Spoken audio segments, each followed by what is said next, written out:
Khema, an exemplary beauty, a royal queen, a stout-hearted woman. But how did she become a foremost in wisdom Bhikkhuni disciple of Buddha? DJJS Santulan breaks down her story for you. Khema, born in the royal family of Madra in 6th century BC, was an extremely beautiful woman. उनका विवाह मगध के राजा बिंबिसार के साथ मुख्य रानी के रूप में हुआ. King Bimbisar was a devoted disciple of Lord Buddha. When Buddha visited the capital city Rajgah, तब राजा ने उन्हें एक बांस का उपवन दान किया, जिसे वेलुवन मठ के नाम से जाना गया. The king was keen to get his chief consort Khema to visit Buddha's monastery.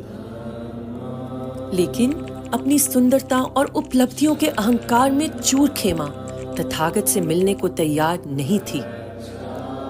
The king arranged for the royal entertainers to compose a song elaborating the beauty of the Veluvan Park. जब खेमा ने वो गीत सुना, तो उसकी जिज्ञासा उसे वेलुवन तक ले आई. खेमा उपवन के दृश्यों का आनंद लेते हुए उस स्थान तक पहुंच गई, जहां तथागत बड़ी संख्या में आए श्रद्धालुओं को दिव्य प्रवचन दे रहे थे. और उस वक्त तथागत ने एक दिव्य लीला को रचा, जिसका दर्शन सिर्फ खेमा ही कर पा रही थी. उन्होंने एक ऐसी नारी की रचना की जो खेमा से भी अधिक सुंदर थी. वो तथागत को पंखा चलने की सेवा कर रही थी. इस महिला के सौंदर्य से मंत्र मुग्ध होकर जब खेमा करीब गई, she was shocked to see this beautiful lady aging gradually, turning old with wrinkled skin and grey hair, and eventually falling down dead. उसका मृत शरीर सड़ने लगा और अंततः हड्डियों के ढेर में बदल गया. तथागत की इस लीला की साक्षी बन खेमा को अपने भौतिक शरीर की व्यर्थता और नश्वरता का एहसास हुआ. This was the turning point in Khema's life. Now she was yearning for the truth.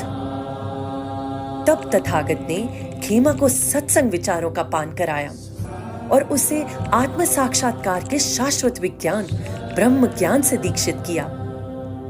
Reflecting on Buddha's Leela and preachings, Khema was able to overcome all her mental defilements. खेमा अपने गृहस्थ जीवन को त्याग तथागत के संघ की भिक्षुणी बन गई. Eventually, Khema's divinity and devotion in the lotus feet of her guru earned her accolade of Arhant, the state of enlightenment.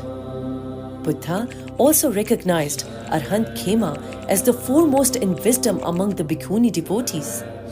He said, "हे भिक्षुओं, मेरी समस्त भिक्षुणी शिष्याओं में खेमा थेरी सबसे अग्रणी है." Khema's enlightening poems are mentioned in Theri Gatha, a Buddhist text comprising of short poems by spiritually awakened women, which serve as a stepping stone on the spiritual path. Verily, external beauty and financial independence do not solely pave for holistic empowerment. A woman needs to know her true self via spiritual awakening to get holistically empowered.